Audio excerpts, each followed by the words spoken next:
Welcome to this explainer. Okay, today we are tackling what's got to be one of the most famously misunderstood texts in all of political history.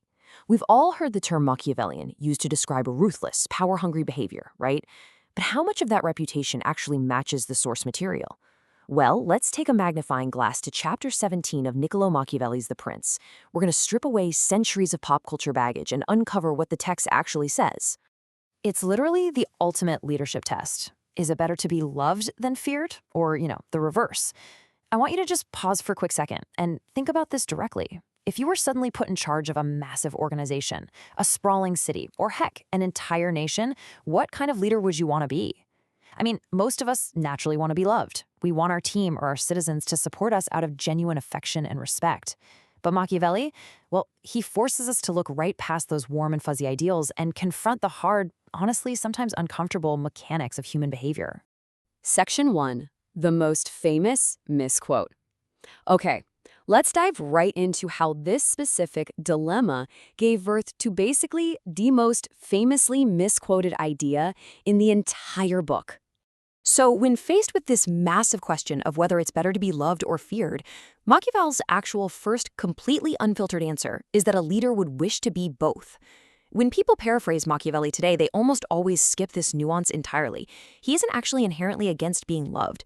In a perfect world, a prince would absolutely enjoy the genuine affection of his subjects, while simultaneously keeping a healthy, respectful fear of his authority.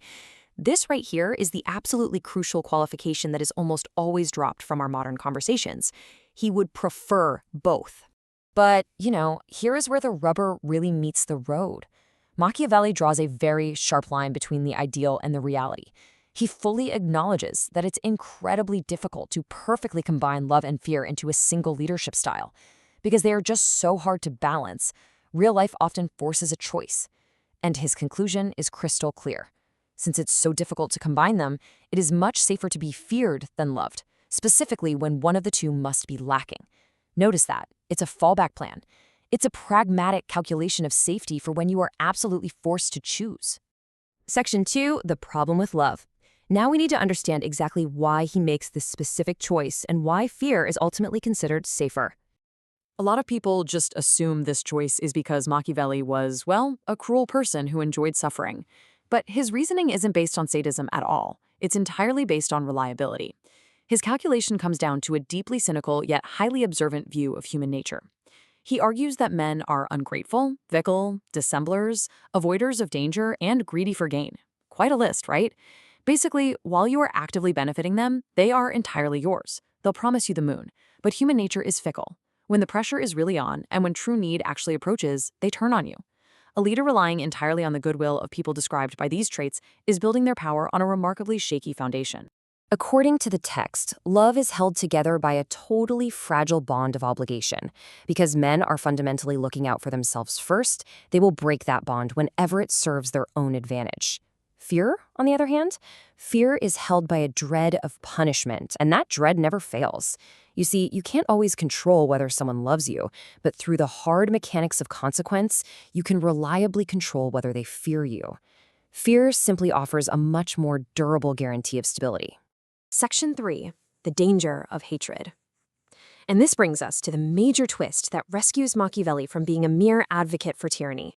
This is what the source text calls the essential writer. It establishes a really profound rule. A prince must make himself feared in such a way that even if he does not acquire love, he absolutely escapes hatred. Being feared and not hated go very well together. See, Machiavelli completely separates the concept of fear, which he views as a respect for authority and consequences, from hatred, which is a highly emotional state of deeply rooted anger and resentment. You can absolutely be feared without being hated. So how exactly does a leader pull off this delicate balancing act? Well, Machiavelli lays out two highly pragmatic, unbending rules for ensuring that fear doesn't curdle into rebellion-inducing hatred. Rule number 1, abstain from the property of your subjects. Rule number 2, abstain from their women. By simply keeping his hands off the personal wealth and the households of the citizens, the prince prevents fear from escalating into a deeply personal, blinding hatred. It's surprisingly simple, yet it's an incredibly strict form of boundary setting. And to really drive this point home, Machiavelli delivers what has to be one of the most devastatingly cynical observations in the entire book. He says, Men forget the death of a father more quickly than the loss of a patrimony. I just want you to let the dark humor and honestly the historical psychological weight of that really sink in for a second. A ruler might execute a man's father, and time will eventually heal that wound. But if a ruler confiscates a man's inheritance, his property, his wealth, his livelihood, that grievance is going to sting every single day. That is exactly the kind of resentment that breeds permanent, incredibly dangerous hatred. Section 4, the actual doctrine. So the crucial point is, let's reveal the true historical takeaway from chapter 17. When we put all of these pieces back together, the desire for both, the unreliability of love, the durability of fear, and the absolute necessity of avoiding resentment, we can finally strip away all those pop culture simplifications. The actual distilled doctrine is simply this: be feared, avoid being hated, that's it. It is not some instruction manual for sadism or unchecked terror. It's a calculated formula for political survival in a deeply volatile world. You maintain order through the reliable dread of punishment, but you carefully, strategically moderate your actions to ensure you never, ever cross the line into becoming an object of hatred. It's honestly impossible to overstate how massive this concept is to the source material. Avoiding hatred isn't just some passing thought. Hatred is explicitly identified as the ultimate operational danger for a leader. If the people hate you, no amount of fear or military might will ultimately save you from ruin. In fact, this is so central to Machiavelli's worldview that a little later in the book, the entire 19th chapter is exclusively devoted to the mechanics of avoiding hatred. That is just how critical it is to the prince's survival. Which brings us to our final thought for today. Machiavelli was writing for 16th century princes in a fractured, constantly warring Italy. But human nature, at least as he observed it, well, it hasn't fundamentally changed.